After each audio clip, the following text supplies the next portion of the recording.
Hi guys, Paul here. Josh. ManiacsMeat podcast. I got my spectacles on, being spectacle. Little skepticals. I'm being skeptical of this film. Skeptical spectacles. Skeptical spectacles. We're doing Scalps. The 20th anniversary edition is what I have right now. Look at that cover. Look, besides the glare, look at that fucking sick ass cover. A film by Fred Olen Ray, which I really enjoy his films. I actually have one of his films I just got where it still has like the cutout thing where you fill out the questionnaire and send it in to him. Oh, all right. Yeah, so I still have one of those. I actually should send it in and see if it still gets to him. This one doesn't have anything on the inside. But 80, no. I'm trying to see where it was. I had the date of the time. We just talked about this. We did just talk about it. This is the 2004 special edition, so 20 years. 1984. Yeah, 1984. So this one is one of the most censored films of all time. Do you really believe that statement? Nope. No. Special features is the letterbox transfer, the original 35mm trailer, which is really fun. Commentary track by Fred Olen Ray and Lee Lockford, exclusive still gallery as well. And actually, I probably should have watched the trailer with the commentary just to get some more insight before we did this. But at the same time, that kind of ruins it. Yeah, I mean, doesn't it? Yeah. Yeah, because then you shine on it too much.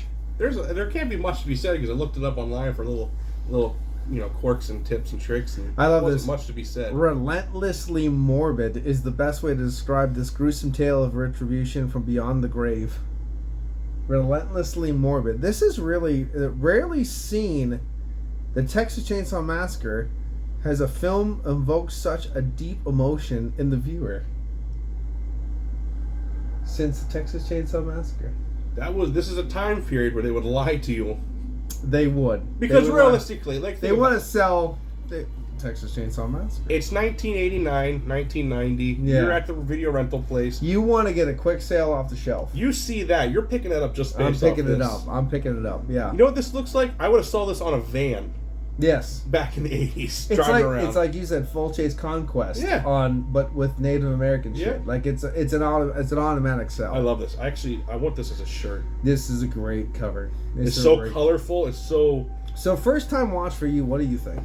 I thought it was actually pretty good. I thought it was pretty good too. It was definitely entertaining. Yeah. It was one of those movies where there was terrible acting. Yes. And it missed a lot of stories in the plot and stuff, but there were certain parts that were actually really... Is it just me, or is the over-serious acting done at the beginning with that bitch? Yes.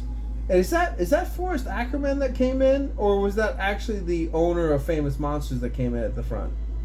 It was the owner of Famous Monsters that came in. It wasn't Forrest Ackerman. No. It was okay, yeah.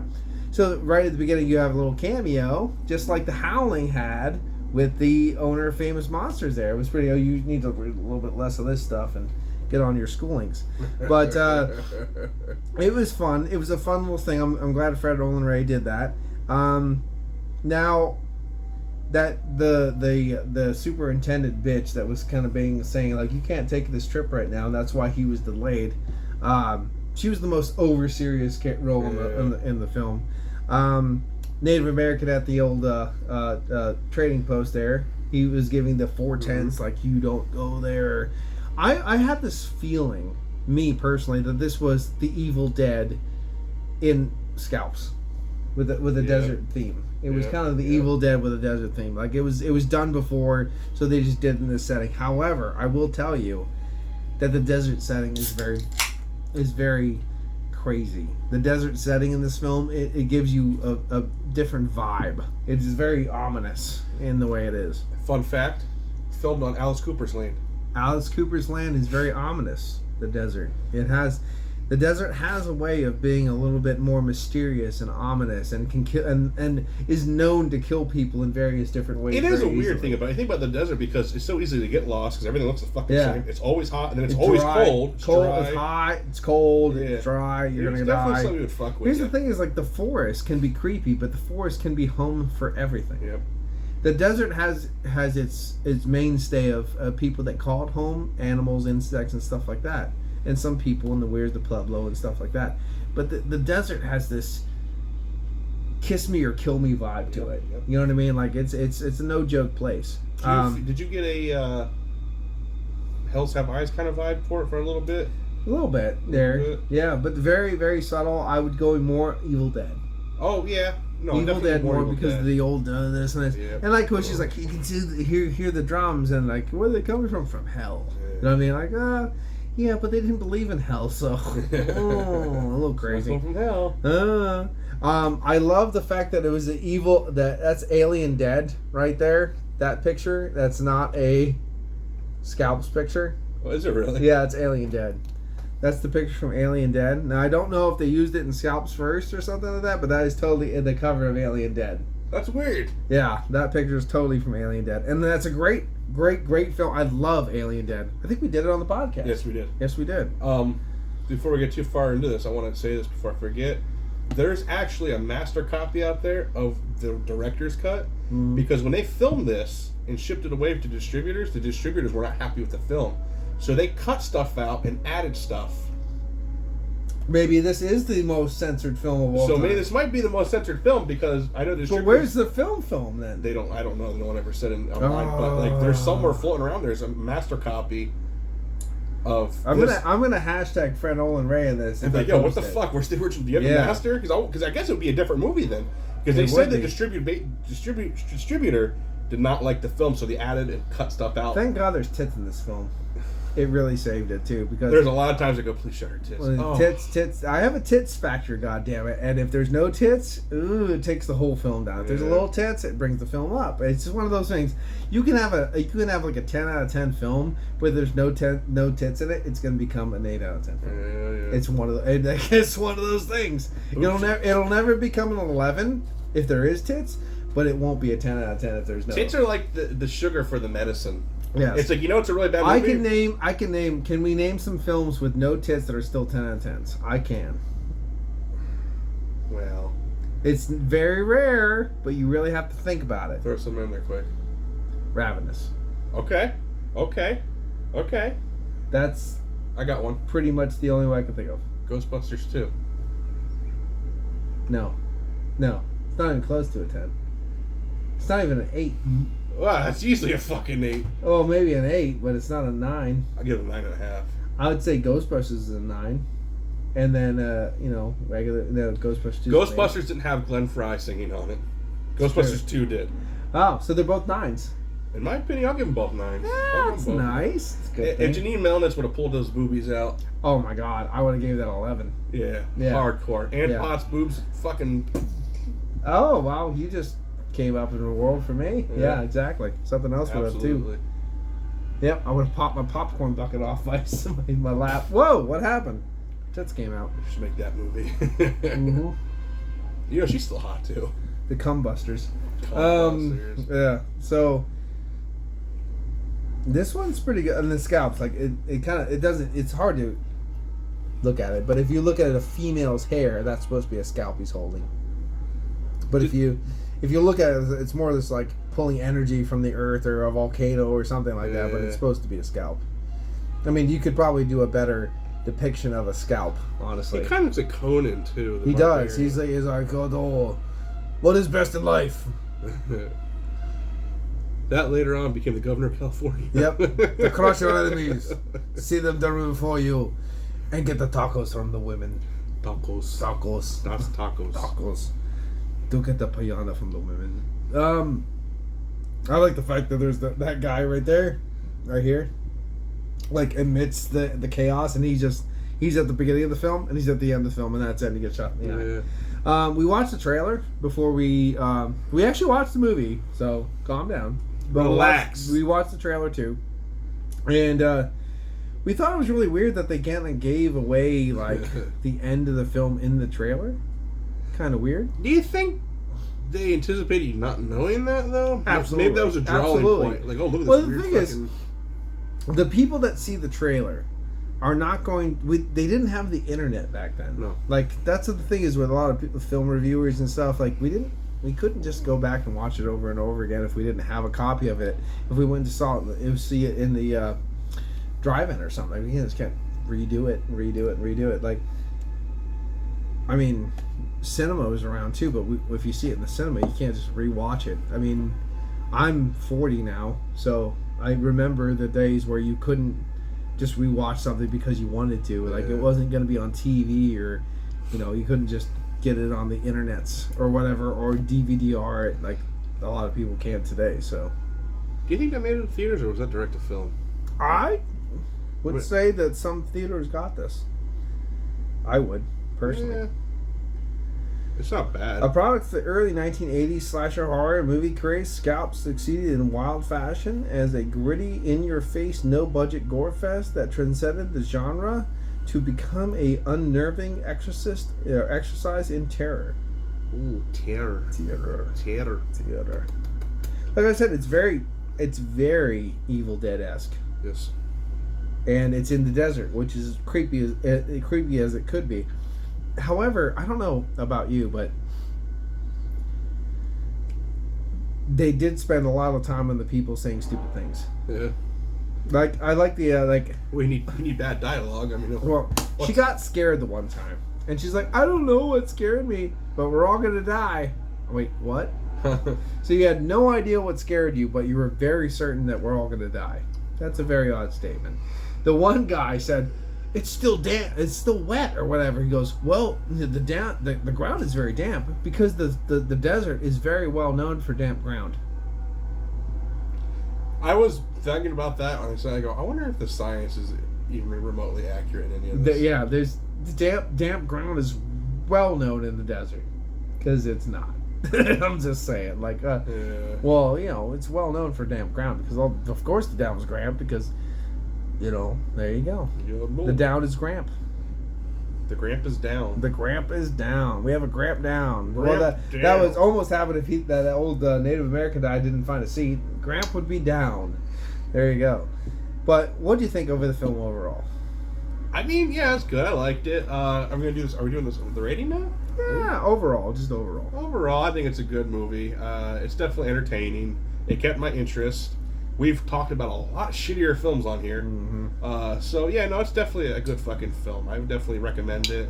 You know, it's what you expect for a early 80s film. We were wondering the whole time why the Native American guy was wearing blue jeans. We're like, you could, I know, Fred Olin Ray, I know you don't have a budget, but you could have skipped for some leather pants or whatever. And they're like, oh, he gets possessed. Yeah. That's why he's wearing blue jeans, because the clothes the guy had on, I get it. He just removes his shirt for aesthetic purposes. Yep. No, I get you. And that's another thing, too, I want to talk about, too, because, like, there's so many bad parts, but there's so many good parts. Like, there's a scene where the guy's got his shirt off, and it's like, his chest is caving in, but, like, they don't ever cut away, and it's not I don't know how they did the special effect. And that's why I admire about these movies, because it had such a terrible budget. How did these guys achieve that special effect? And the skeleton with the mouse crawling all over the rat. Oh, yeah. Yep. It looks so fucking real. I'm like, that has to be a real cadaver. I'm like, that's good quality fucking horror special effects. And it doesn't look like a fake skeleton. No, they just it dug looks up. fucking like, it looks like something like, literally, remember Poltergeist when she was in the fucking pool? Those are real fucking skeletons they used.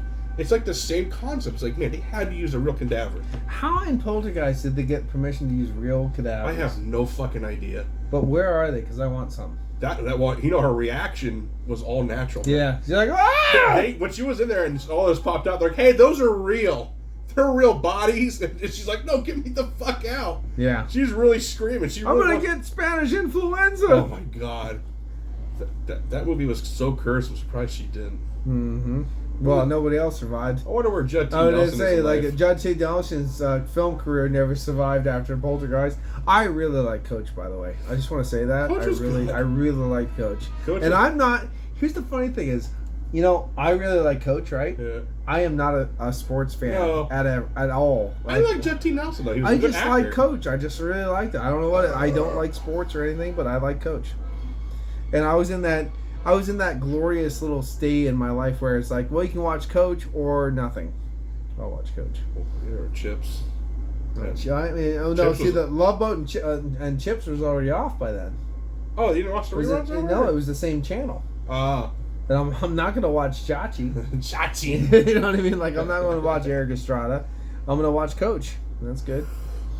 But anyway, so what do you think, Mr. Yanni boy? I don't know what I'm fucking tired for. He showed up about an hour and a half late. He never watched the one film. He ate a beautiful steak dinner, and now he's yawning. I know you fill my belly. I'm gonna give him fucking belly rubs, and he's gonna go to bed. Oh, don't even joke like that. I know when I hit that fucking air conditioning when I get home, I'm just gonna be like, and I start my new job Monday, and I'm bugging out about that. I know, right? You got a lot of things on your plate. I do. But no, I like the movie. It's a good movie. It's definitely. I don't know, man. It's fucking just a really good fucking film. We have another one we can't wait to watch here called Dracula's Widow. It's still sealed. It looks fucking fantastic. And guess what? No one, except for maybe one person, so no one is probably not the accurate statement, reviewed this. And it looks fucking fantastic. Oh, you're like around 60s? 88. Oh, 88. Wait a minute, what do I think of fucking 60s? What movie were we talking about that came out in the 60s? No, 68 was The Green Slime. Oh, that's right. Yeah. That's right. Yeah. But I have some beautiful 60s stuff with Donald Pleasant to review called The Freak Maker. It has that kind of Freaks vibe to it. Donald Pleasant and the word Freak Maker in it. Sign me up. Yep. No, I have a couple Donald Pleasance films. I got a couple Christopher Lee films. I have Circus of Horror. the one that you know. The Beast. Yeah, La Bête. I got La Bête on Blu-ray, so... Nothing like a animal foot job. I like animal porn, so there you go. I have Bad Dreams and Visiting Hours, and so we have to do Bad Dreams and Visiting Hours. From a Scream to a Whisper. That's an amazing fucking movie. It is, too. It is. I love that fucking movie. Death Dream, we already did that on the Must Be Destroyed on Site podcast, but if you want to do any more like Vietnam-based films, like post-Vietnam, because Death Dreams was made pre-Vietnam, where it was like not pre, but during, to be like a social commentary. Yeah. And it was released, unfortunately, afterwards, so the commentary wasn't as accurate, you know what I mean? So if we can find any more, maybe Bad Death Dream and Eaten Alive. Okay. Would be a good one, because that's the same kind of social commentary, vets and craziness and stuff, so that would be a good one. But I have a lot. I have this one called, I don't even know what it's about. I just really wanted it. It's Umberto Lenzi, and I literally love that. Man from Deep River. That sounds pretty crazy. Let me fucking see this shit. Yeah, Man from Deep River. It's got to be some jungle crazy goodness. That's exactly what the fuck this is. Yeah, I did Umberto Lenzi and Bruno Mattei, and I bought a couple good ones from them. So. I love that face. It's like yeah. That's like a poop face. The poop face. He's like, oh. Oh yeah, he does a lot of good stuff. He's a really good actor. That's cool shit. Yep. So we have some good ones to Touch review. of Death. Ooh. The Wolf of Snow Hollow. I bought that one from Walmart. It's gonna be a werewolf film. It's new. It's gonna be garbage. Oh yeah. So we should definitely probably do that. Yeah. No, this one's definitely something I want to watch. There's gonna be a lot of nudity in it too. Night Train to Terror. That is a good one. And Thirsty Dead. It's gonna be good. I can't believe you got From a Whisper to a Scream. Yeah. That's such a good fucking movie. We should really talk about that. I'm looking for it. And this is right here, Black Demons. That is Zombie 3. Oh, okay. Yeah, so I got that for that. Yeah, and The Bog. The Bog. Yeah, so sorry, we're just going over the films that I bought. Sorry, way off fucking course. Sorry, but Scalps. What do you give this as a horror and a regular fan?